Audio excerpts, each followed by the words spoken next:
ॐ श्री गणेशाय नमः। ॐ श्री सरस्वत्यै नमः। ॐ श्री सद्गुरुभ्यो नमः। ॐ भागवत भगवान की जय। नमः श्री परमहंस स्वादित चरणकमल चिन्मकरन्दाय भक्तजनमानस निवासाय श्रीरामचन्द्राय वागीसायस्य वदने लक्ष्मी यस्य च वक्षसि यस्यास्ते हृदये संवित् तं नृसिंहमहं भजे। सच्चिदानन्दरूपाय विश्वोत्पत्त्यादिहेतवे तापत्रयविनाशाय श्रीकृष्णाय वयं नमः। नारायणं नमस्कृत्यं नरं चैव नरोत्तमं देवीं सरस्वतीं व्यासं ततो जयमुदीरयेत्।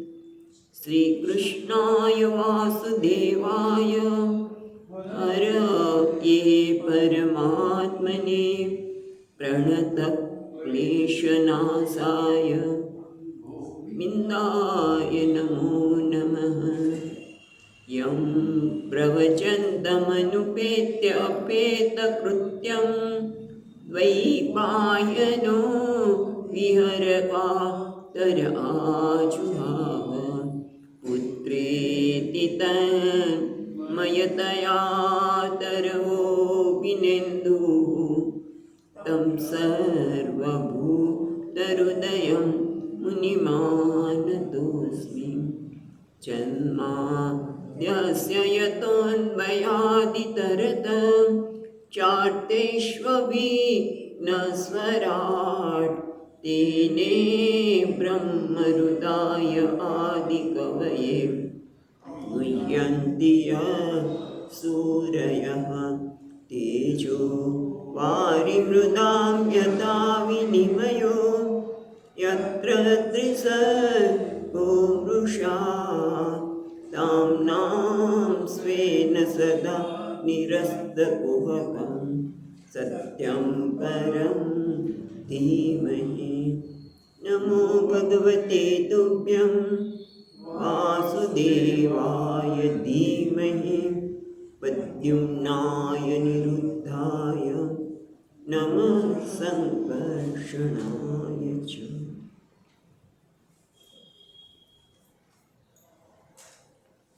श्री कृष्ण गोविंद हरे मुरारे हरे मुरारे हे नाथ नारायण वासुदेव नारायण वासुदेव। श्री कृष्ण गोविंद हरे मुरारे हरे मुरारे हे नाथ नारायण वासुदेव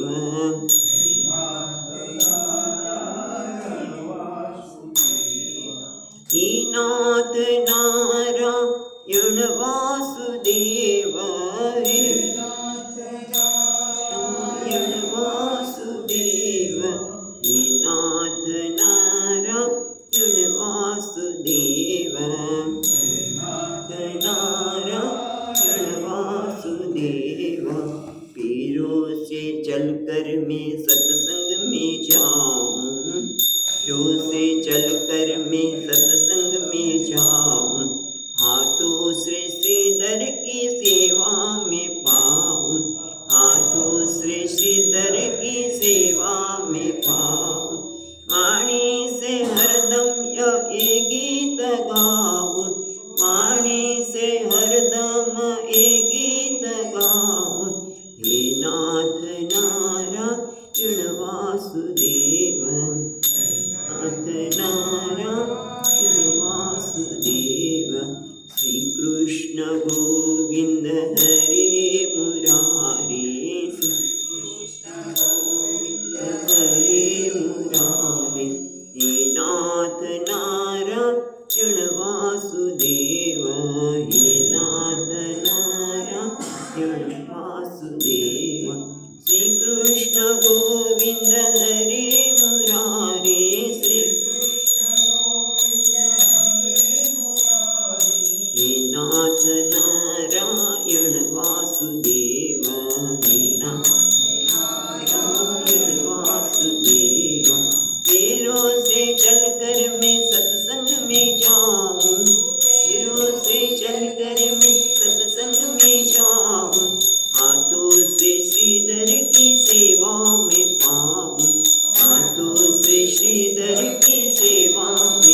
કૃષ્ણ વાસુદેવ.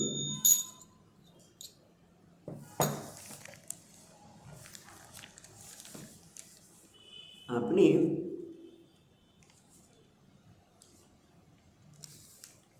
ચોથા સ્કંદના ચોથા અધ્યાયમાં જોઈ રહ્યા છીએ. જ્યારે પોતાના પતિ શિવજીએ ના પાડી કે તમારા પિતાને ત્યાં યજ્ઞ થાય છે પણ તમને બોલાવ્યા નથી, મને બોલાવ્યા નથી, માટે ન જાઓ. છતાંય જાય છે. યજ્ઞમાં પોતાના પતિનો ભાગ જોતા નથી. જ્યારે શિવજી પાસે છે ત્યારે પિતા માટેનો પ્રેમ એને ખેંચે છે. મારા પિતાને ત્યાં જવું જોઈએ. માતાને બધાને ઘણા વખતે મળ્યા નથી અને જ્યાં અહીંયા આવ્યા પિતાના ઘરે, ત્યારે એમને શિવજી માટેનો જે પ્રેમ છે, જે ખરેખર સત્ય છે એમના માટેનો, એ બહાર આવે છે. અને એટલા માટે એ બધાને સંભળાયા. ધીમેથી નહીં, બધા સાંભળે. આમ તો ક્રોધમાં આવીને બોલે છે, પણ શરૂઆતમાં સ્પષ્ટ શબ્દ નથી, પણ પછી સ્પષ્ટ રીતે એમણે વાત કરી કે આ પિતાજી જે કરે છે એ યોગ્ય નથી. અને ખરેખર જ્યારે કોઈની, અને એમાં પોતાના સ્વામીની જે કેવા છે, જે સ્વામી છે, જે ધર્મની રક્ષા કરનાર છે, એમની જ્યારે નિંદા થાય છે ત્યારે, એમ તો કોઈની પણ નિંદા થાય ત્યારે કાન બંધ કરી દેવા જોઈએ. જો તમે એને શિક્ષા કરવા માટે સક્ષમ હોય તો એને જીભ કાપી દો, અથવા તો એથી પણ વધારે સારું પોતાના શરીરનો ત્યાગ કરી દો. એટલે માતા વિચાર કરે છે કે હું સમર્થ તો છું, પિતાજીને મારી શકવાની સામર્થ્ય મારી પાસે છે, પણ જો હું મારીશ તો મારા પતિનું ખરાબ લાગશે, એને બધા એમને અપકીર્તિ મળશે. એના કરતાં હું મારા પ્રાણનો ત્યાગ કરી દઉં. જે આ શરીર ક્યાંથી મળ્યું છે, જેના દ્વારા એનો ત્યાગ કર્યો. પણ એક બહુ જ મહત્ત્વની વાત માતાજીએ કરી કે વેદમાં 2 પ્રકારના માર્ગની વાત કરી છે. અને એની બંનેની ગતિ જુદી છે, બંનેનું ધ્યેય પ્રયોજન પણ જુદું છે. પ્રવૃત્તિ માર્ગ છે, એના દ્વારા સ્વર્ગ વગેરેની પ્રાપ્તિ છે, એના માટે યજ્ઞ વગેરે, યજ્ઞ પૂજા વગેરે કર્મ છે. અને નિવૃત્તિ માર્ગમાં પણ કદાચ પૂજા ને બધું કરે, પણ એનું ધ્યેય છે સમાધિ ષટક સંપત્તિ પ્રાપ્ત કરી અને મોક્ષ પ્રાપ્ત કરવો જોઈએ. એટલે બંનેની ગતિ જુદી છે. જેમ મનુષ્યની ગતિ પૃથ્વી પર છે, દેવોની આકાશમાં છે, માટે બંનેના ગતિ જુદી છે. માટે ખરેખર પોતાના પ્રવૃત્તિ માર્ગ હોય કે નિવૃત્તિ, એ સ્વધર્મ પ્રમાણે અન્યની કોઈ નિંદા કરવી જોઈએ નહીં.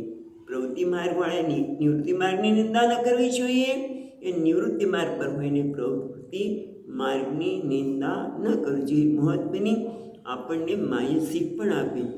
અને હવે કહે છે કે હું આ શરીર રાખવા માગતી નથી, કારણ કે મારા પિતા જે છે એમણે ખરેખર શિવજીને ઓળખ્યા જ નથી. એ તો અવધૂત કક્ષાની વ્યક્તિ છે, એ અવધૂત જ છે. જેને કોઈ અવધૂત, આપણે ગઈકાલે વાત કરીએ એ પ્રમાણે, અવધૂત કોને કહેવાય? જેને 3 પ્રકારની એષણાનો ત્યાગ કર્યો છે. એટલું જ નહીં, જેણે એ મહાવાક્યમાં રમણ કર્યું છે. કારણ ગઈકાલે બંને અર્થ જોયા હતા ને, એ મહાવાક્ય તત્વમસી મહાવાક્યમાં જેમણે પોતે સાક્ષાત્કાર કર્યો છે એને અવધૂત કહેવામાં આવે છે. એવા અવધૂત શિવની એમણે તિરસ્કાર કર્યો છે, એમની અવગણના કરી છે. અને એટલા માટે હું આ દેહ છે હવે રાખવા માગતી નથી. કારણ કે કદાચ જો ભગવાન શિવજી વૃષભધ્વજ, એ ક્યારેક હાસ્યમાં કેમ જ મને કહે, દાક્ષાયણી જો એવું કહેશે ને તો મને કોઈ આનંદ નહીં થાય, મને દુઃખ પણ નહીં થાય, પણ મારું મન અતિ દુઃખી થઈ જશે. એના કરતાં તો હું આ તમારા દ્વારા જે ઉત્સિત શરીર મળ્યું છે એને ત્યાગ કરી દઉં છું, એવું 23મા શ્લોકમાં કહ્યું. હવે 23 શ્લોક સુધી આપણે ગઈકાલે જોયું હતું. હવે આપણે 24મા શ્લોકથી આગળ જઈએ.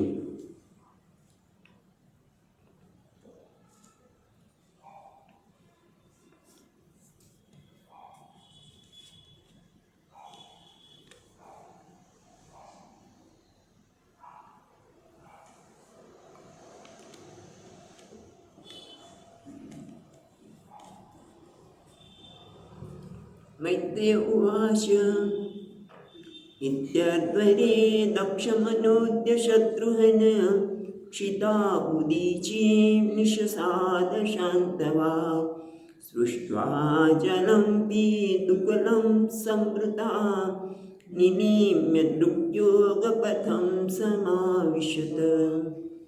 એટલે મૈત્ર મુનિ હવે કહેવા લાગ્યા કોને? શત્રુહન, શત્રુને હણનાર, જીતનાર. એ કયા શત્રુ? ખરેખર આપણા બહાર શત્રુ કોઈ નથી, પણ કામ ક્રોધ વગેરે જે શત્રુ છે એને જીતનાર, આંતરિક શત્રુ પર વિજય મેળવનાર એને કહેવામાં આવે છે શત્રુહન. એ વિદુરજીને કહે છે ઇતિ અદ્વરે તક્ષમ અનુદ્ય. આ રીતે અદ્વરે યજ્ઞશાળામાં જ, યજ્ઞશાળાની મધ્યમાં જ જ્યારે દક્ષને આ રીતે કહ્યું કે હું હવે આ શરીરને રાખવા માગતી જ નથી, કારણ કે તમારા દ્વારા આ જે શરીર પ્રાપ્ત થયું છે કેવું છે? અપવિત્ર બની ગયું છે. જેમ ગઈકાલે આપણે જોયું હતું એ પ્રમાણે કોઈ અજાણતા કોઈ એવો ખોરાક લેવાય આવી ગયો હોય કે જે અપવિત્ર હોય તો એને વમન કરી નાખવું જોઈએ, તો જ એ શુદ્ધ થાય. એ રીતે હું પણ આ શરીરનો ત્યાગ કરવા માગું છું. એટલે ઇતિ અદ્વરે આ રીતે તક્ષમ અનુદ્ય, દક્ષને આ પ્રમાણે કર્યા પછી ક્ષિતા ઉદીચીમ, એટલે શું છે? ક્ષિતો એટલે ભૂમિ, ક્ષિતા ઉદીચીમ એમાં શું થશે? ભૂ છે એનો સંધિ છૂટી પડશે એટલે ઔ અને ઉ, ઔ અને ઉથી ભૂ થયું. એટલે ક્ષિતો એટલે પૃથ્વી, ઉદીચ્યામ એટલે ઉત્તર દિશા, નિષાદ શાંત વાઘ. માં આ રીતે દક્ષને ગયા પછી યજ્ઞની મધ્યમાં પૃથ્વી ઉપર ઉત્તર દિશામાં મુખ રાખીને નિષાદ બેસી ગયા. કેવી રીતે? શાંત વાઘ. એનું મન એકદમ, પાણી હવે એકદમ શાંત કરી દે એટલે મૌનને ગ્રહણ કર્યું, ગૃહિતા મૌનમ. અને પછી શું કર્યું? સૃષ્ટ્વા જલમ. પહેલાં તો હાથમાં જળ લીધું. એટલે આપણે કોઈ પણ કાર્ય કરવા માટે આપણે શુદ્ધિ કરી, જળ સૃષ્ટ્વા એટલે જળનું આચમન કર્યું, પોતાને શુદ્ધિ કરી. અપવિત્ર પવિત્ર એ પણ કર્યું હશે. ઘણી વખત તમે જુઓ તો ઘણા લોકો આસન પર બેસે તો આસનની પણ પવિત્રકરણ કરતા હોય છે. એટલે આવી રીતે પવિત્રકરણ કરવા માટે અહીંયા શબ્દ આપ્યો સૃષ્ટ્વા જલમ. પછી શું કહે છે? પીત છે ને, પીત ઉત્કુલ સમૃદ્ધા. એટલે અહીંયા પીત એટલે પીળા વસ્ત્ર અને ઉત્કુલ એટલે વસ્ત્ર. એટલે પીળા વસ્ત્રો એ સૌભાગ્યનું નિશાની છે. એટલે એમણે પીળા વસ્ત્ર ધારણ કરેલા છે એવું થયું. પીળા વસ્ત્રથી સમૃદ્ધા અને આચ્છાદના. હા, એટલે સતી ઉત્તરાભિમુખી, ઉત્તરાભિમુખ ભૂમિ પર બેસી ગયા, પીળા વસ્ત્ર ધારણ કરેલા છે તેવા.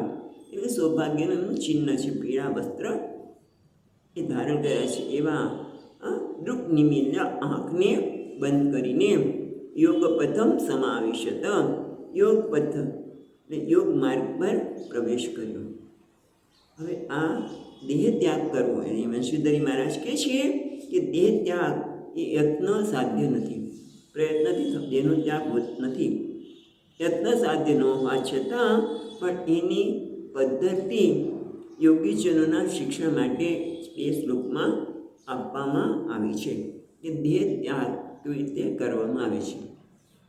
એના માટે અહીંયા કહે છે કે કેવી રીતે એમણે યોગ માર્ગમાં પ્રવેશ કર્યો. તો યોગ માર્ગ એટલે શું એ બતાવતા 25મા શ્લોકમાં કહે છે કૃત્વા સમાના બલિનૌ જિતાસના સોદાનમુત્થાપ્ય જનાભિચક્રતઃ શનૈરુદિસ્થાપ્ય દિયોરસि સ્થિતં કર્ણાદુભોર્મધ્યમનિંદિતાનયત.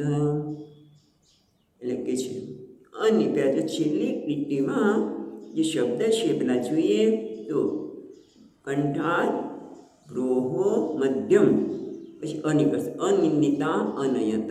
અનિંદિતા એટલે કે જે સર્વથા શુદ્ધા, જે નિંદિત નથી એટલે હંમેશા શુદ્ધ છે.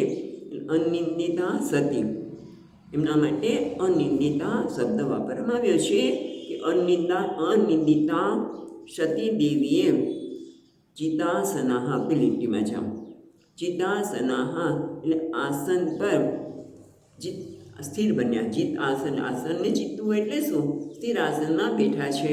અને ક્યાં? ભૂમિ ઉપર. અને કેવી રીતે? ઉત્તર દિશામાં.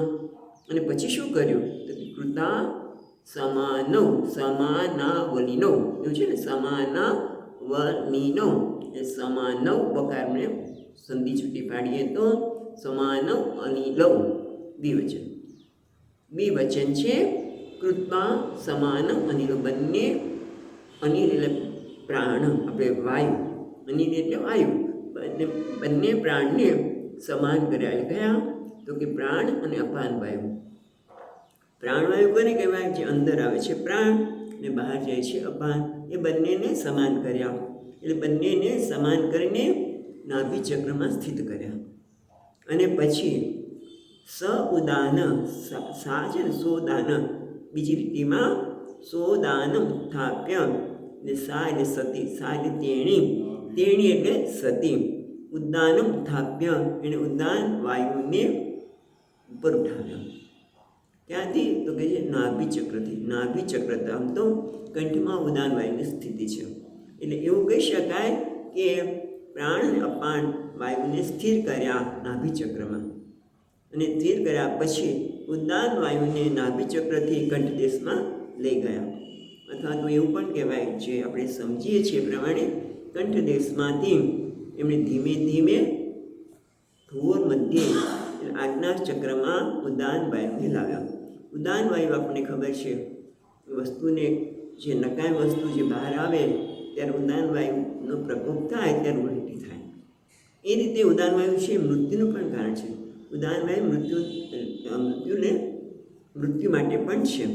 એટલા માટે અહીંયા કહે છે કે શનૈ હૃદય સ્થાપ્ય ધિયોહો અસી સ્થિતમ, ને ત્યાર પછી ધીમે ધીમે એને આપણે નાભિ ચક્રમાંથી ઉપર ઉઠાવીને બુદ્ધિ એટલે હૃદય ચક્રમાં અનાહતમાં લાવ્યા. નાભિમાંથી અનાહતમાં લાવ્યા અને ત્યાંથી પાછા ધીમે ધીમે કંઠાત ધ્રુવ મધ્યમ, અને ત્યાંથી કંઠદેશમાંથી કંઠ એટલે વિશુદ્ધિ ચક્ર, ત્યાંથી પછી આજ્ઞા ચક્રમાં લાવ્યા. અનયત એટલે લાવ્યા. કંઠાત ધ્રુવ મધ્યમ અનયત એટલે કંઠમાંથી ભ્રુવની મધ્યમાં એટલે આજ્ઞા ચક્રમાં અનયત લાવ્યા. કોણ? અનિંદિતા સતી. જ્યારે વિસી ગયા પછી આ રીતે એમણે શું કીધું? યોગ પ્રથમ સમાવેશ, યોગ પદમાં પ્રવેશ કર્યો. એટલે આ રીતે પ્રાણ ઉપર અને અગ્નિ ઉપર બંને ઉપર એમણે કામ કર્યું. બરાબર? એટલા માટે કહે છે કે પ્રાણ અપાન વાયુને નાભિ ચક્રમાં અર્થાત મણિપુર ચક્રમાં, હૃદય અર્થાત અનાહત ચક્રમાં, ને કંઠ માર્ગ વિશુદ્ધિ ચક્ર દ્વારા ત્રિપુટી વચ્ચે આજ્ઞા ચક્રમાં લઈ લીધો. હવે આગળ કહે છે એવં સ્વદેહા મહતા મહીયસા મુહુ સમારોપિત અંગમાધરાત જિહાસતી દક્ષરુષા મનસ્વિની દધાર ગાત્રેષુ અનિલાગ્નિધારણા.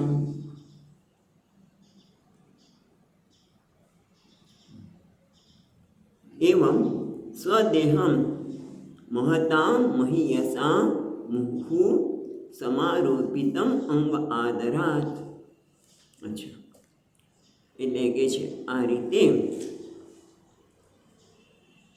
મહતામ મહીયસા, એ મહતામ એટલે મહાન પુરુષોના, મહતામ એટલે પૂજ્યતમેન, મહીયસામ જે મહાન પુરુષોમાં પણ જે મહાન છે, પૂજ્યતમમ છે. મહાન પુરુષો કોણ?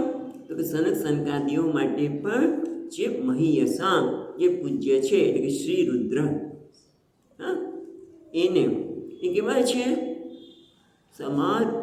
સમારોપિત. બીજી લીટીમાં મુહુ સમારોપિતમ અંગમ આદરાત, એ મહાપુરુષોના મા પૂજનીય એવા ભગવાન શંકર દ્વારા પાછા આદરાત આદર પામેલા અંગમ માને ઘણી વખત એમણે અંગમાં સ્થાપિત કરેલા છે, એમની પાસે બેસાડેલા છે, એમના ખોળામાં પણ બેસાડ્યા છે, અથવા તો અર્ધનારીશ્વરી રૂપે પણ સ્થાન આપેલું છે. એટલે આમ વારંવાર શંકર દ્વારા આદર પામેલા. એમાંનો અર્થ એ છે કે વારંવાર સમારોપિતમ અંગમ આદરાત, અંગ એટલે પોતાનું શરીર, એટલે એને આદરા એટલે શિવેના આદરા શિવજી દ્વારા આદર પામેલું. એટલે આદરપૂર્વક વારંવાર અંકમાં સ્થાપિત કરવામાં આવેલા શ્રી અંગને હવે શું છે? તક્ષરુષા ચિહાસતી મનસ્વીની દધાર ગાત્રેષુ અનિલ અગ્નિ ધારણા. એટલે જે આ રીતે યોગમાર્ગમાં પ્રવેશ કર્યો અને ઉદાન વાયુને ભ્રુવની મધ્યમાં લાવ્યા છે.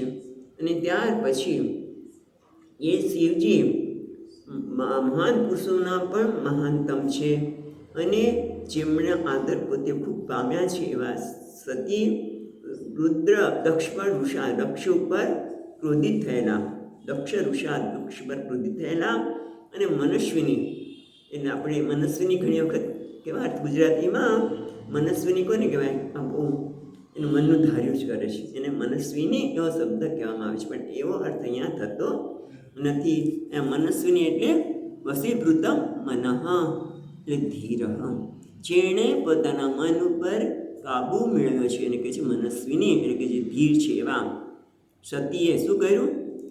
જहाँ સતી એટલે ત્યક્તમ ઈચ્છતી, પોતાના શરીરને છોડવા ઈચ્છતી એવા સતીએ ગાત્રેષુ અનિલ અગ્નિનો ધારણા, પોતાના ગાત્રે એટલે અવયવમાં, ગાત્રેષુ એટલે શરીરના અવયવમાં વાયુ અને અગ્નિની ધારણા કરી, ધારણા કરી એટલે પોતાના શરીરના અવયવમાં અગ્નિ અને વાયુની ધારણા કરી. અને પછી શું કર્યું? એટલું જે બતાવે છે એવું સરળ નથી યોગાગ્નિ પ્રગટ કરવો, પણ એક આપણને રીત બતાવે છે. ત્યાર પછી શું થયું? તો કે છે 27મા શ્લોકમાં તત સભર્તુર્ચરણાંબુજાસવમ જગદ્ગુરોશ્ચિંતયતિ નાચાપરમ દદર્શ દેહો ઋતકલ્મષા સતી સદ્ય પ્રજ્વાલ્ય સમાધિનાગ્નિના. અને તત ત્યાર પછી સ્વભર્તુ ચરણાંબુજ આસવ, પોતાના પતિ એ કોણ છે? જગતગુરુ, એ બધાના બધા ગુરુ છે. પોતાના પતિ જે જગતગુરુ છે એના ચરણ અંબુ આસવ એટલે ભગવાન શંકરના ચરણ કમળનું ચરણ છે ને, ચરણ અંબુ એટલે કમળ, ચરણ કમળનો આસવ. આસવ એટલે શું હોય? આસવ એટલે આમ તો મધુ અથવા તો આસવ એટલે દારૂ નથી. આપણે વાત કરી હતી કે આસવ કેટલા પ્રકારના છે, આગળ વાત થઈ હતી. એટલે આસવ કે જે પીવાથી માણસનું મન તરબતર થઈ જાય છે, બધું ભૂલી જાય છે. તો અહીંયા કેવી રીતે? તો કે ચરણ ધ્યાનયો ઉત્પન્નમ આનંદ લક્ષણમ, ભગવાનના ચરણ કમળનું ધ્યાન કરવાના લીધે એક આનંદની ઉત્પત્તિ થઈ. જેમ આપણે શરૂઆતમાં જ રોજ બોલીએ છીએ કે પરમહંસ તેમના ચરણના કમળનું ધ્યાન કરીને કીધું ને, પરમહંસ સ્વાદિત ચરણ કમળ,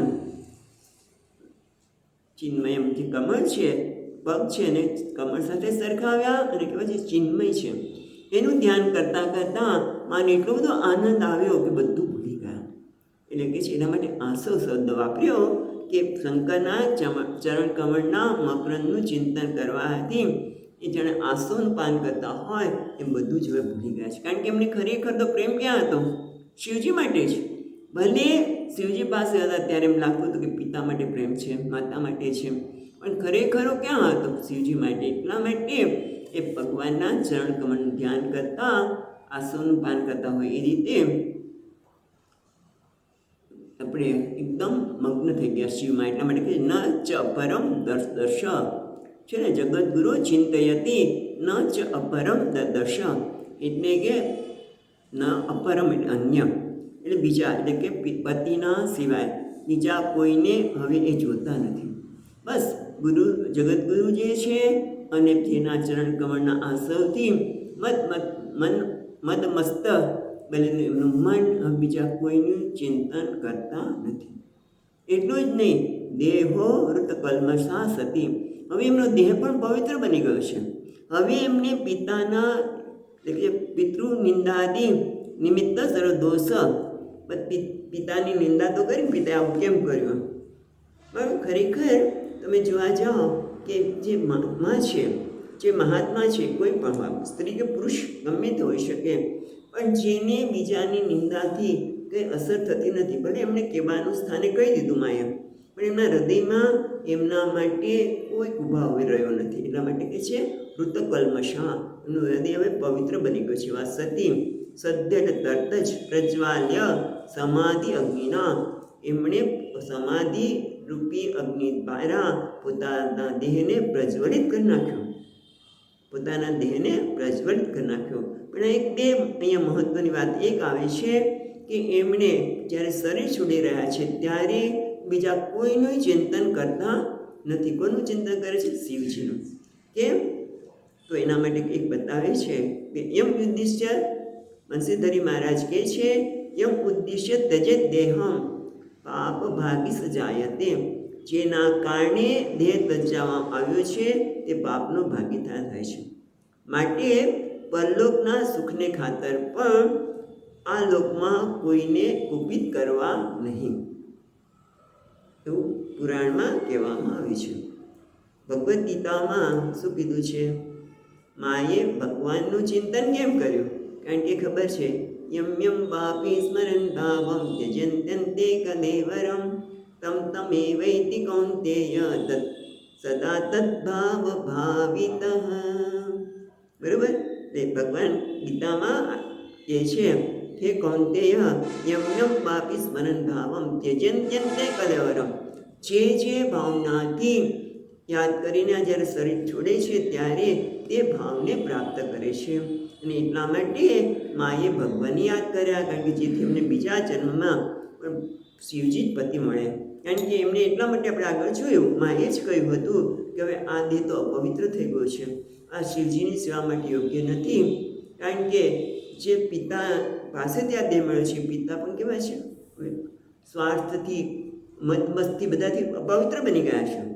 અને એટલા માટે મારું દેહ પણ અપવિત્ર છે, છોડી નવો સારો દેહ લઈશ કે જેથી હું ભગવાનની સેવા કરી શકીશ, એ ભાવ હતો. એટલા માટે શરીર છોડતી વખતે શિવજી સિવાય બીજા કોઈને એમણે યાદ કર્યા નથી. અને જોતજોતામાં પોતાનો દેહ, કારણ કે અગ્નિ એકદમ સત્યમ, તરત જ અગ્નિ સમાધિ અગ્નિ પ્રગટ થયો અને દેહમાં એમાં ભસ્મીભૂત થઈ ગયો. એટલે એ વખતે શું થયું એ આપણને 28મા શ્લોકમાં કહે છે તત પશ્યતામ કે ભુવિ ચાદ્ભુતમ મહત આહેતિવાદ સુમહાન જાયત અંત પ્રિયાદૈવ તમસ્ય દેવી જાવસુન્કેન સતિ પ્રકોપિતા. તત્પશ્યતામ ખે ભુવિ ચ અદ્ભુતમ મહત, તે મહત અદ્ભુતમ, અદ્ભુત એટલે આશ્ચર્ય, અદ્ભુત છે. આપણે ઘણી વખત ગુજરાતીમાં અદ્ભુત છે, ત્યાંનું દ્રશ્ય અદ્ભુત છે, આશ્ચર્ય છે, એટલે મહાન આશ્ચર્યને પશ્યતામ જોનાર.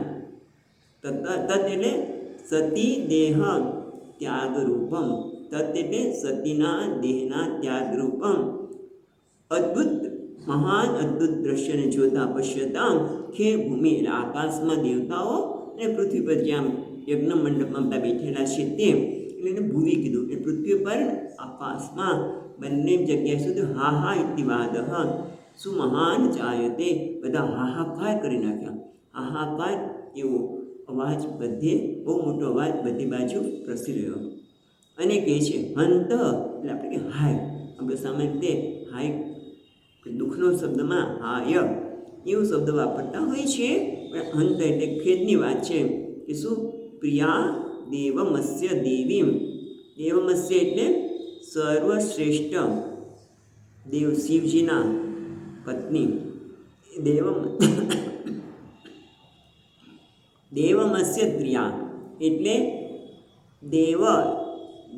દૈવત છે ને, દૈવતમ અસ્ય પ્રિયા. દૈવતમ એટલે જે સર્વશ્રેષ્ઠ શિવજી છે એમના પ્રિય પત્ની. દેવી એટલે સર્વ પૂજ્યા, બધાના પૂજનીય અને શિવજીના પ્રિય પત્નીએ શુદ્ધ વરેરે જહાવ, ચોથી લીટીમાં કહે છે જવા જહા વસુન, એ જવ જહૌ બકારને સંધિ છૂટી પાડતા છે. જહુ પછી અસુન, અસુન એટલે પ્રાણ. જહુ અસુન કેન સતી પ્રકોપિતા, એટલે કેન એટલે દક્ષિણ, દક્ષ દ્વારા પ્રકોપિત એટલે ગુસ્સે થયેલા, કોપમાં આવેલા એમણે એવા સતીએ પોતાના પ્રાણને ત્યાગી દીધા. એટલે દક્ષ દ્વારા કુપિત થયેલા, દક્ષ દ્વારા પ્રકોપિતા એટલે કુપિત થયેલા, એટલે દક્ષે એમને કોપાયમાન કર્યા. એવા દેવાદિદેવ મહાદેવના પ્રિય પત્ની સતીએ પ્રાણને ત્યજી દીધા. એટલે હાહાકાર મચી ગયો આકાશમાં અને પૃથ્વી પર, બધે હાહાકાર મચી ગયો, બધા દુઃખી થઈ ગયા. અને આગળ કહે છે અહો અનાત્મ્ય. આ બધા કોણ કહે છે? બધા ત્યાં જે ભેગા થયેલા છે એ લોકો આ વાતો કરી રહ્યા છે, એની વાત કરે છે 29મા શ્લોકમાં. અહો અનાત્મ્ય મહદસ્ય પશ્યત પ્રજાપતે યસ્ય ચરાચરં પ્રજા જહાવ શૂન્ય વિત્મતાત્મજા સતી મનસ્વિની માન ભિક્ષણમ અર્હતિ.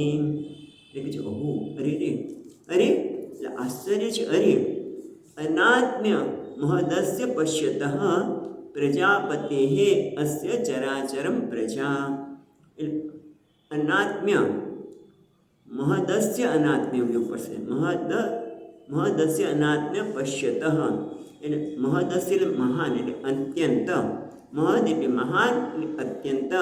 અનાત્મ્ય એટલે અનાત્મ ભાવ, એટલે કે આમ તો દુર્જનતા. અરે રે પ્રજાપતિ, પેલા પછી મહદ અનાત્મ્ય શબ્દ લઈએ તો જોઈએ તો કે પ્રજાપતે યસ્ય ચરાચરમ પ્રજા. જે પ્રજાપતિ, દક્ષ પ્રજાપતિ છે એ કેવા છે? અત્યંત દુર્જન છે.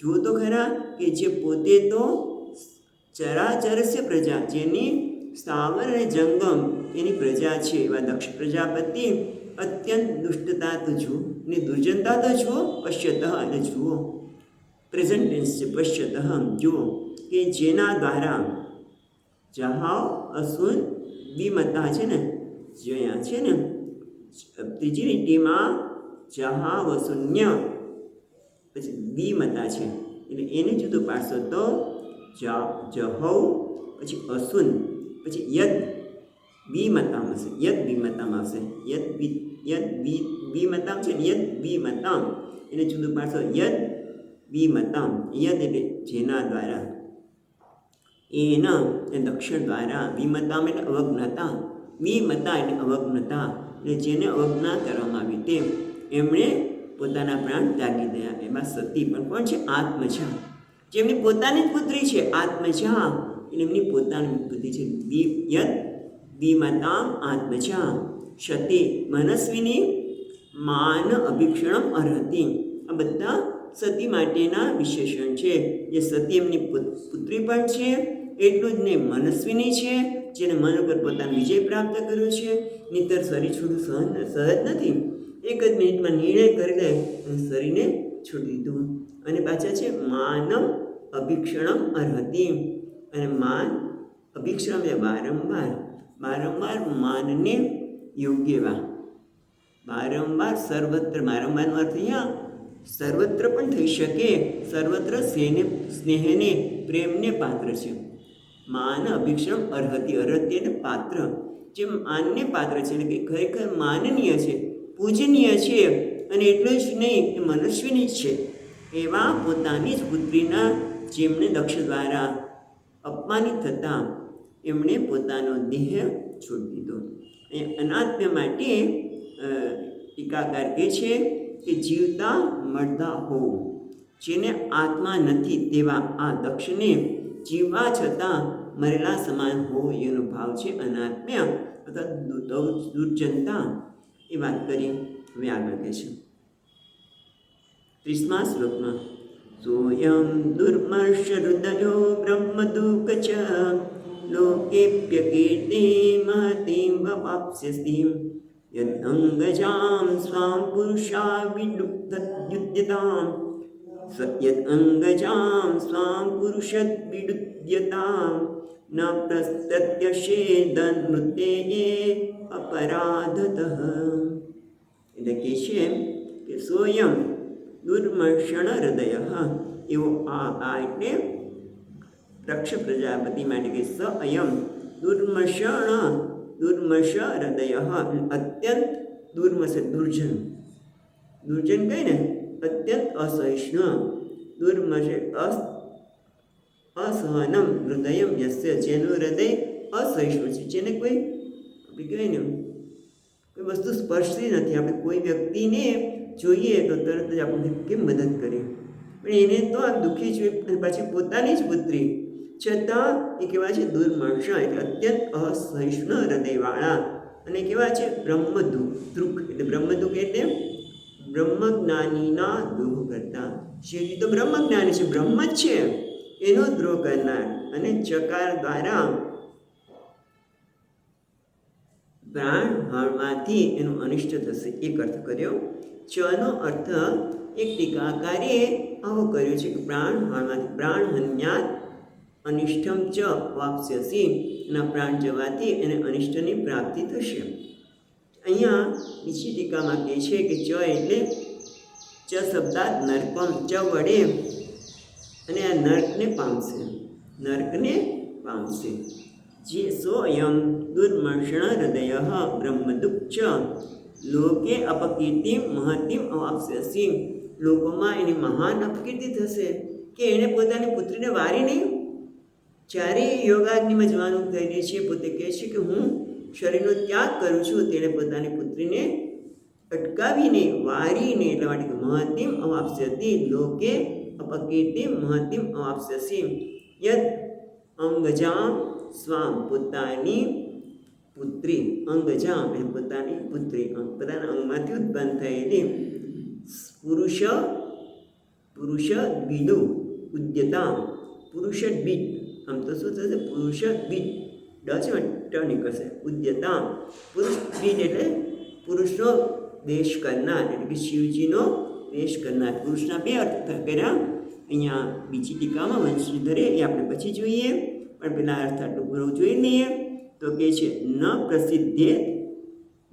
પ્રસિદ્ધેત મૃતયે અપરાધતઃ, ન પ્રસિદ્ધેત ન નિવારેત, પોતાની પુત્રી સ્વકીય અંગજામ સુતામ અપરાધતઃ સ્વજ્ઞયા, એટલે પોતાના કારણે દેહમાંથી ઉત્પન્ન થયેલી પોતાની પુત્રીને પોતે કરવામાં અપરાધથી મૃતયે છે ને, મૃતયે એટલે મરવા તૈયાર થયેલી પુત્રીને પ્રત્યશેધ, એમને વારીને. હવે અહીંયા એક શબ્દ આપ્યો, પોતાના અંગમાંથી ઉત્પન્ન થયેલી, અને જેમણે શિવજીનો દ્વેષ કર્યો છે. એટલા માટે આ કહે છે વંશીધર મહારાજમાં કહે છે, જેણે આવું અણછાજતું કૃત્ય કર્યું તેવા આ દક્ષ અતિ ક્રૂર હૃદયવાળા છે, જે પુરુષ બીડ એટલે પરમ પુરુષ મહાદેવનું મેં ધ્યાન કરીએ છીએ, એવી શ્રુતિ વચન. ઓકે, એક બીજો શ્લોક યાદ આવ્યો, મહાદેવ મહાદેવ, આપણે સ્તોત્રમાં પણ છે. તમે મહાદેવ મહાદેવ કહો ને ત્યાં તમારા મોક્ષના દ્વાર નીચે. એક વખત પણ શિવ કહો તમારું કલ્યાણ થાય, બીજી વખત શિવ કહો તો તમારો ભગવાનને તમારા ઋણી થઈ જાય. એવા પણ ભક્તોના સ્તોત્રો છે. એટલે અહીંયા કહે છે કે તે પરમ પુરુષ મહાદેવનું અમે ધ્યાન, તત્પુરુષાય ઇતિ શ્રુતે, હે પુરુષ શબ્દ રુદ્ર માટે છે, અને બીજો પુરુષ શબ્દ કોણ માટે છે? વિષ્ણુ માટે પણ છે. એટલે ભગવાન વિષ્ણુ માટે પણ પુરુષ શબ્દ વાપરવામાં આવે છે. એટલે આ રીતે એ શિવજીના પણ દેશી બનેલા એવા, એટલે કે દક્ષ અત્યંત અસહિષ્ણુ હૃદયવાળા અને બ્રાહ્મણ દ્રોહી, એટલે બ્રહ્મજ્ઞાનના દ્રોહી, જે એના સંસારમાં અપકીર્તિ થશે, નરકને પણ પ્રાપ્ત થશે, એને પણ એવું પણ ન લાગ્યું. અને પોતાના દેહમાંથી ઉત્પન્ન થયેલી, પોતાના જ અપરાધને કારણે, શિવના દ્વેષ કરવાના કારણે મરવા તૈયાર થયેલી પુત્રીને એમણે વારી નહીં. એટલે આ રીતે લોકો હવે વાત કરી રહ્યા છે. ત્યારે શું થયું તો કે છે આગળ 31મા શ્લોકમાં, વદત્યેવં ચ ને સત્યા દૃષ્ટ્વા સુત્યાગમદ્ભુતમ દક્ષમ તત્પાર્ષદા હંતુમ ઉત્તિષ્ઠન્નુદાયુધાઃ. હવે જ્યારે વદતી એવં જને સત્યાઃ, જ્યારે વદતી એવં જને સત્યાઃ, આ રીતે લોકો સતી માટે કહેવા લાગ્યા. દૃષ્ટ્વા, બરાબર છે, દૃષ્ટ્વા અસુતિ આગમ અદ્ભુતમ, પ્રાણ ત્યાગનું અદ્ભુત દ્રશ્ય જોઈને જ્યારે લોકો આ પ્રમાણે બોલતા હતા, ત્યારે સતીના પ્રાણ ત્યાગનું અદ્ભુત દર્શન જોઈને દક્ષમ તત્પાર્ષદાઃ હંતુમ ઉત્તિષ્ઠન, બરાબર, યતા યુદુઃ, એટલે દક્ષને તત્ પાર્ષદમ, તદ એટલે શિવજીના પાર્ષદ. આપણે જોયું હતું કે જ્યારે સતી નીકળ્યા ત્યારે હજારો શિવજીના પાર્ષદો છે, જેમાં યક્ષ, ગંધર્વ, ભૂત, પ્રેત બધા છે. એટલા બધા પાર્ષદોએ હાથમાં ઉદ્યમ્ય યુધાઃ, હાથમાં હથિયાર લઈને દક્ષને મારવા માટે દોડ્યા. એટલે આ જોઈને હવે એમના મુખ્ય યજ્ઞ કરતા પણ છે ભૃગુ ઋષિ. એટલે ભૃગુ ઋષિ પણ પોતાના યજમાનનું રક્ષણ તો કરવું જ છે. હવે એ શું કરે છે આપણે જોઈએ 32મા શ્લોકમાં. તેષામપતતાં વેગં નિશિમ્યં ભગવાન ભૃગુઃ યજ્ઞ ઘનેન યજુષા દક્ષિણાગ્નૌ જુહાવહ.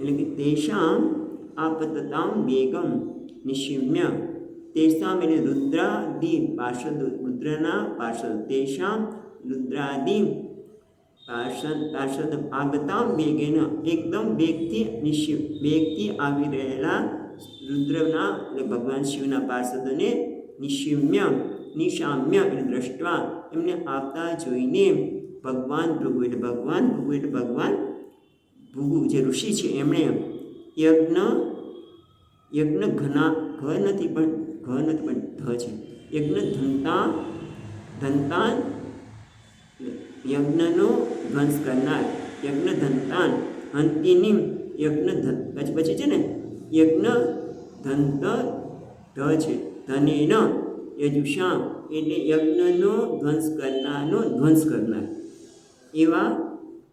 એવા મંત્રો છે કે જેમાં એ મંત્ર દ્વારા આપણે જોઈએ છીએ દક્ષિણાગ્નૌ જુહાવહ, એમણે પ્રભુએ યજ્ઞનો નાશ કરનારાનો નાશ કરનાર, યજ્ઞનો જે નાશ કરવા કોણ આ લોકો આવ્યા છે ને પાર્ષદો યક્ષને મારવા આવ્યા છે, એટલે યજ્ઞનો વિધ્વંસ થવાનો છે, યજ્ઞ નહીં રહે. એટલા માટે યજ્ઞનો નાશ કરનારનો નાશ થાય એવા ઉત્પન્ન થાઓ, એવા મનુષ્ય ઉત્પન્ન થશે, આપણે જોઈશું. પણ અહીંયા એ કહે છે અપહતા અસુરા રાક્ષાંસી પિશાચા ઇતિ મંત્રેણ દક્ષિણ યજ્ઞ જુહાવહ. એક ટીકાકારમાં કહે છે જે ઋગ્વેદમાં છે કે અસુરો, રાક્ષસો અને પિશાચાઓ હણાઈ જાઓ એ મંત્રથી દક્ષિણ અગ્નિમાં આહુતિ આપી. તો બીજી જગ્યાએ કહે છે અપહતમ વૃક્ષ અભિચારેણ વિધિના આહુતિમ દત્તમાન, અને તેમણે જે હણાઈ રહ્યા છે એને હણો, એવો મંત્ર બીજો છે. એ દ્વારા અભિચાર કરવાના હેતુથી એમણે આહુતિ આપી. જેવી આહુતિ આપી હતી તો બધા કહે ને બહુ તેજસ્વી અને સક્ષમ છે. ભૃગુ ઋષિ એટલે જેવી આહુતિ આપી તરત જ આહુતિમાંથી શું ઉત્પન્ન થયું આપણે જોઈએ તો કે છે અદ્વર્યુણામ માને દેવા ઉત્પત્તે રોજસા ઋષભો નામ તપસા સોમમ પ્રાપ્તમ સહસ્રશ. અદ્વર્યુણામ ભૂતેન, અદ્વર્યુ એટલે ભૃગુ દ્વારા હુયમાનેન હોમ કરવામાં આવતા, બરાબર, દેવા ઉપેતુહુ ઓજસા ઋષભો નામ તપસા સોમમ પ્રાપ્તમ સહસ્રશ, અને એ તપસા સોમમ પ્રાપ્તાહા, એટલે જેણે તપથી સોમમ પ્રાપ્તા એટલે સોમલોકને પ્રાપ્ત કર્યો હતો એવા ઋષભવ છે ને, ઋભવ એટલે ઋભુ, ઋભવ એટલે ઋભુ, એનું બહુ છે ને ઋભવ નામ ઋભુ નામના તપસા સોમમ પ્રાપ્તમ સહસ્રશ, એટલે તપના કારણથી ચંદ્રલોક પામેલા ઋભુ નામના હજારો દેવો, ઓજસ છે ને તેજસ્વી એવા દેવો તેમાંથી ઉત્પન્ન થયા. યજ્ઞમાંથી હજારો ઋભુ નામના દેવો ઉત્પન્ન થયા, જેમણે તપ દ્વારા ચંદ્રલોકને પ્રાપ્ત કર્યો છે. અને કદાચ એમાં એમને મદદ કરવામાં ભૃગુ ઋષિ હશે જ, એટલે એમણે જેવા બોલાવ્યા એટલે તરત એમાંથી ઉત્પન્ન થયા.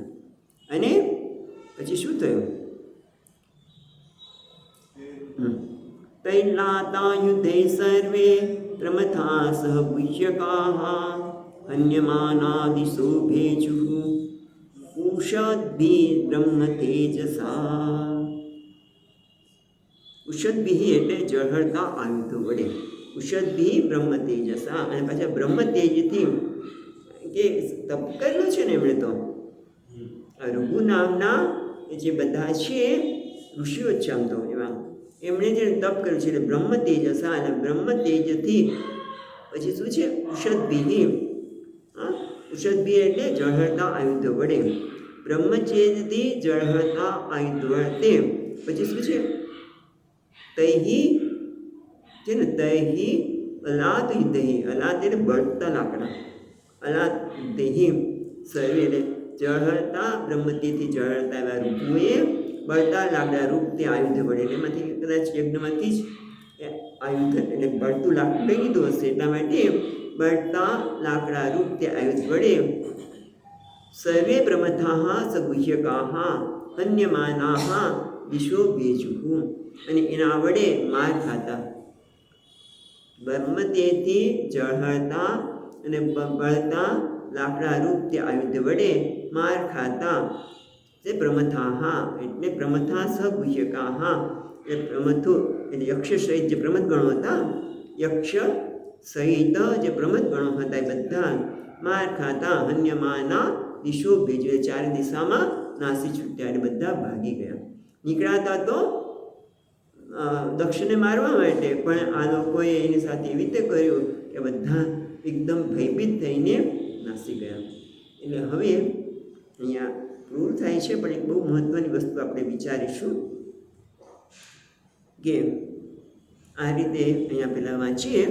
ઇતિ શ્રીમદ્ ભાગવતે મહાપુરાણે પારમહંસ્યામ સંહિતાયામ ચતુર્થ સ્કંદે સતી દેવસર્ગ નામ ચતુર્થોધ્યાય.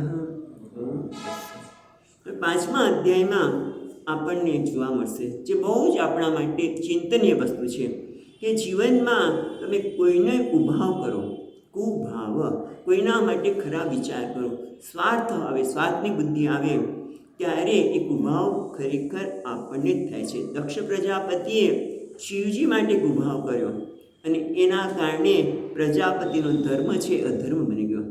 એમ પ્રજાપતિ ધર્મ એટલે યજ્ઞ કરી રહ્યા છે, પણ યજ્ઞની પાછળ શું ભાવ છે? કુભાવ, કે જેથી શિવજીનું અપમાન કરવું.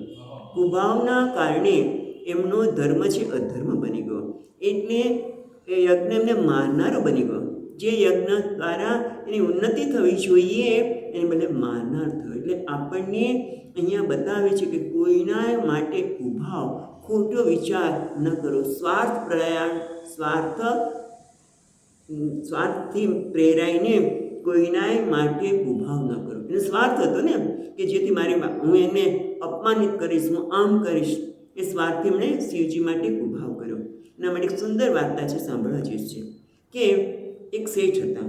એ શેઠને ચંદનના લાકડાનો વેપાર કર્યો અને રોજ સાંજે રાત્રે રાજાને ત્યાં સત્સંગ થાય ત્યારે સત્સંગ કરવા જાય. હવે એ શેઠના મુનિએ કહ્યું કે ભાઈ 4 વર્ષથી કોઈ ચંદનના લાકડા વેચાયા નથી ને હવે તો એ બધા કોહાવા લાગ્યા છે, એટલે આપણને કોઈ પૈસા મળશે નહીં અને દેવામાં ડૂબી જશે, એટલે એને મુશ્કેલી પડશે. એટલે તરત જ વિચાર આવ્યો કે આ રાજા જો મરી જાય તો ચંદનની લાકડાથી ચિત્તા થાય તો મારા બધા ચંદનના લાકડા વેચાઈ જાય અને મારે આમ દેવામાંથી બહાર આવી જાઉં, આવો વિચાર આવે. અને એ ત્યાં સત્સંગમાં પણ જાય, પણ મનમાં કુભાવ છે કે રાજા પોતાનો સ્વાર્થ છે, સ્વાર્થથી ફેરીને કુભાવ થયો કે રાજા મરી જાય તો સારું. અને રાજાને પણ આના માટે ખરાબ વિચાર આવે કે આ વ્યક્તિ આ બહુ બહુ મહત્વનું છે કે જેવો આપણે વિચાર કરીએ તો સામેની વ્યક્તિને પહોંચે જ છે, ભલે તમે બોલો કે ન બોલો. એના માટે કલાપીની વાર્તા આપણે કલાપીને ગીત આવતું તમે યાદ કરજો, શેરડીમાંનો રસ યાદ આવે છે? કલાપીની કવિતા આવતી હતી કે તમે જે વિચાર કરો એ સામે પહોંચવાનો છે. એટલે રાજા માટે એને આવો વિચાર કર્યો. એટલે પહેલાં રાજાને પણ કે આ મરી જાય તો સારું, આ મરી જાય તો સારું. પણ રાજા તો સત્સંગ કરે છે ને આ કરે છે, બંને કરે છે. પણ રાજાને એ પ્રેરણાથી કે આ માણસ મરી જાય એવો મને ખરાબ વિચાર કેમ આવે છે? અત્યાર સુધી ક્યારેય આવ્યા નથી, આવા કેમ આવે છે? એટલે પછી સત્સંગ પછી શેઠને બોલાવ્યા.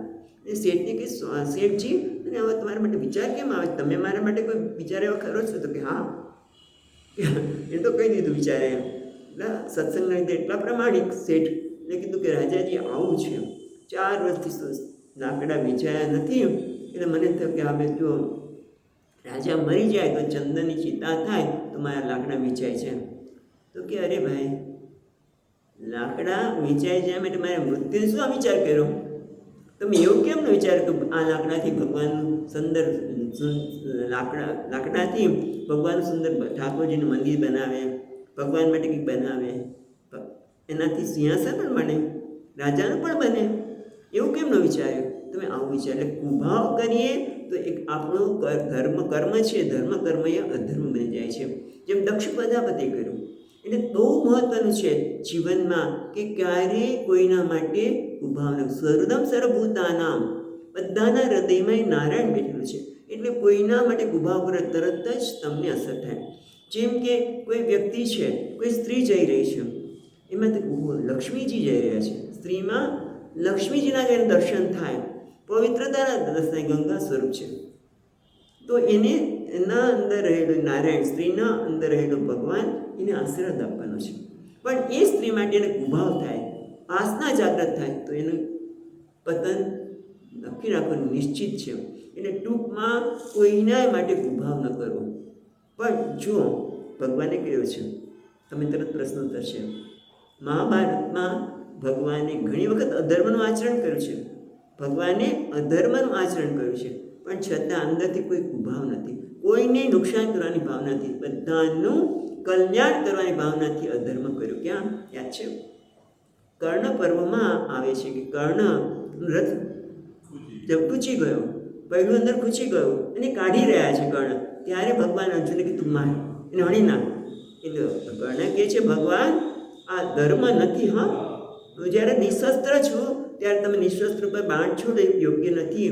ભગવાન કહે છે હા કર્ણ સાચી વાત છે. અત્યારે તને ધર્મ યાદ આવે છે? જ્યારે દ્રૌપદીના ચીર ખેંચાતા હતા ત્યારે તને ક્યાં ગયો તારો ધર્મ? ત્યારે તું કેમ ન બોલ્યો?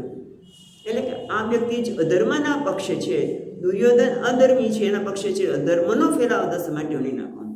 એવી રીતે દ્રોણ પર્વમાં પણ આવે છે કે દ્રોણાચાર્ય બહુ તેજસ્વી અને મહાન બાણામણી હતા, એ હોય તો પાંડવોનો ઘાણ બની જવાનો હતો. અને એટલા માટે એ વખતે પેલો હાથી હણાયો અશ્વત્થ નામનો. એટલે એ જે અશ્વત્થ હતા એટલે એ કાંડ ઉપર પડ્યું.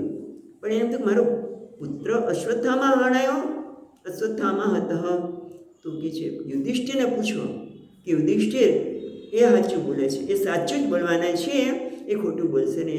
યુધિષ્ઠિરને ભગવાન કે તું કે અશ્વત્થામા હતા, કે ભગવાન ખોટું કેમ બોલે મારાથી? મને ગુરુજીએ સત્યનું કીધું છે. પણ કહેજો આપણે દુર્યોધનના આ પક્ષે છે, અધર્મી છે, સમજવાની જરૂર છે.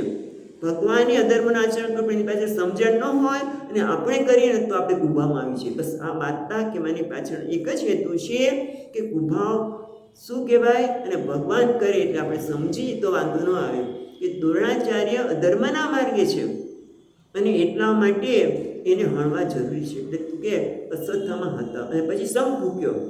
એટલે નરોવા કંજરવા કોઈને સંભળાયું નહીં. એટલે ટૂંકમાં ઉભાવ કોઈના માટે કરવો નહીં. ભગવાને અધર્મમાં પણ લોકોનું હિત છે, અને કોઈને અહિત થાય એવું એમને લાગતું નથી, માટે એમનું મુક્તિ થાય એવી ઈચ્છાથી કર્યું છે. એટલા માટે ઉભાવ કોઈના માટે કરવો જોઈએ નહીં. અક્ષય ઉભાવ કર્યો એટલે આપણે પછીના અધ્યાયમાં જોઈશું કે એમનો નાશ થયો. ચાલો અહીંયા અટકે.